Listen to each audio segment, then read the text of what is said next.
तो ये कहा जाता है ये तीनों के पास धन इतना था कि अभिमान भी बढ़ गया, और इसके कारण से फिर देख सकते कैसे सबका सर्वनाश हो गई। और ईश्वर प्राप्ति के लिए अब कैसे करें, क्या करें? हम तो दो चीज समझ गए कि यह माया और मोह क्यों है यहाँ पर, और यह भूख की आवश्यकता क्यों है यहाँ पर।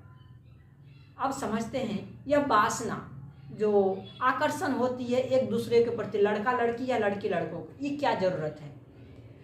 तनिक विचार कर देखेंगे कि यदि ये चीजें नहीं होती तो क्या आप केवल सृष्टि को बनाए रखने के लिए आप संतान उत्पत्ति करते?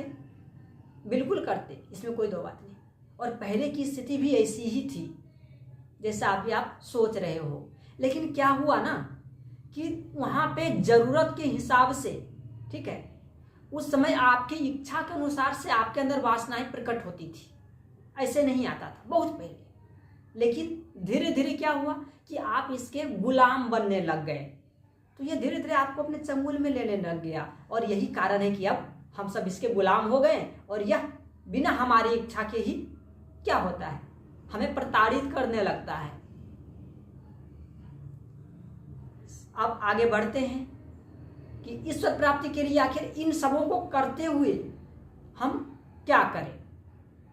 करना कुछ नहीं है, जैसे कि आप जो भी कार्य करते हो आप उसी कार्य को करो, भावना समर्पण की रखो, और जहां भी देखो जिसे भी देखो, माता पिता भाई बहन, समय रहते सबकी कद्र कर लो।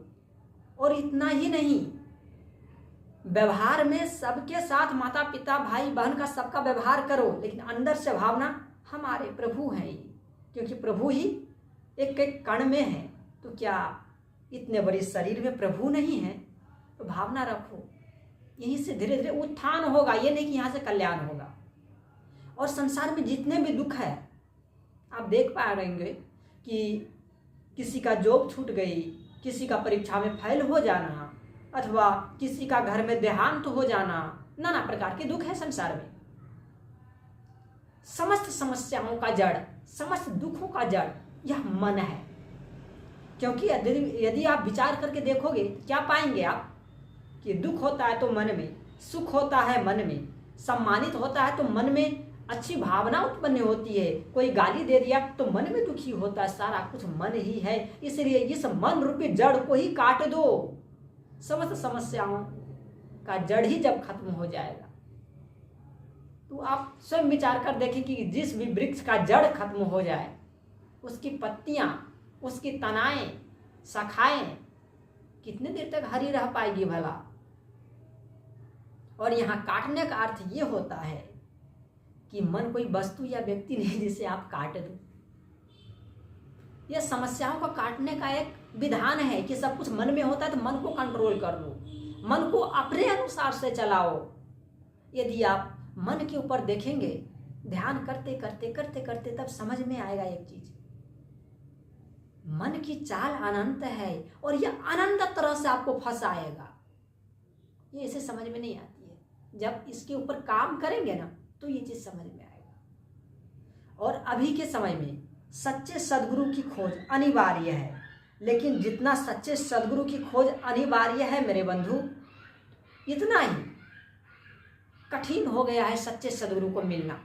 क्योंकि हर चीज में ढोंग, हर चीज में मिलावट, कहीं वास्तविकता नाम की जल्दी चीज नहीं दिखने को मिलती। आप घी खरीदो मार्केट में तो उसमें मिलावट, आप चावल खरीदो तो उसमें मिलावट, यानी कि खाने पीने से लेकर के हर चीज में मिलावट हो गई, तो अध्यात्म में भी मिलावट हो गया। इसमें क्या है?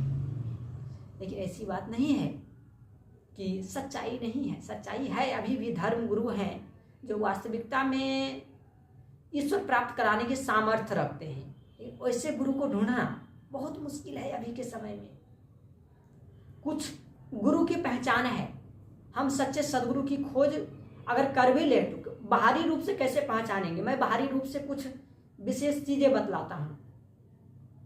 सबसे पहली बात, जो भी गुरु आपको मिले होंगे उनका ये चीज देखिए कि वह गृहस्थ में है अथवा विरक्त में। यदि वह गृहस्थ में है तो उसके पास धन की आसक्ति नहीं होगा, ज्यादा नहीं होगा। जितना जीवन में चाहिए बस उतना काफ़ी है, क्योंकि वह सच्चे सद्गुरु ब्रह्म को प्राप्त किए हुए रहते हैं, वह ब्रह्म ज्ञानी होते हैं, वह आत्मज्ञानी होते हैं। तो क्या उसे बहुत सारा धन की आवश्यकता होगी? उसे केवल भोजन पाने के लिए, परिवार को चलाने के लिए भोजन की आवश्यकता है, धन की आवश्यकता है, इसलिए थोड़ी बहुत दक्षिणा चलेगी उनके पास, ज़्यादा नहीं। और जो विरक्त रूप में हो गए उसे केवल अपने भोजन और वस्त्र से मतलब होगा, दूसरी गाड़ी मोटर से नहीं। आसक्ति रहित होंगे वो, पहला संकेत है। उसके बाद जो बाबा, जो व्यक्ति देखें कि 500 का नोट दे करके दोनों हाथ से आशीर्वाद दे रहे हैं अच्छे से, और 10 रुपये का नोट देंगे, हाँ हाँ ठीक है ठीक है, ऐसे बाबाओं से थोड़ा बच कर रहे हैं। उसके बाद देखें कि आप जब उनके सामने जाएंगे, उनसे बात करेंगे, तो आपके मन में एक शांति और एक सुकून महसूस होने लग जाएगा उसके सामने जाने से ही। और उसके पास हर सवालों का जवाब होगा, हर प्रश्नों के उत्तर होगा, और वो भी संतुष्टिजनक। ये सारी चीज़ें जो है कुछ बाहरी है, जिससे कि आप सच्चे सद्गुरु की पहचान कर सके। अन्यथा वास्तविकता में सच्चे कौन है ये तो अभ्यास में ही पता चलेगा।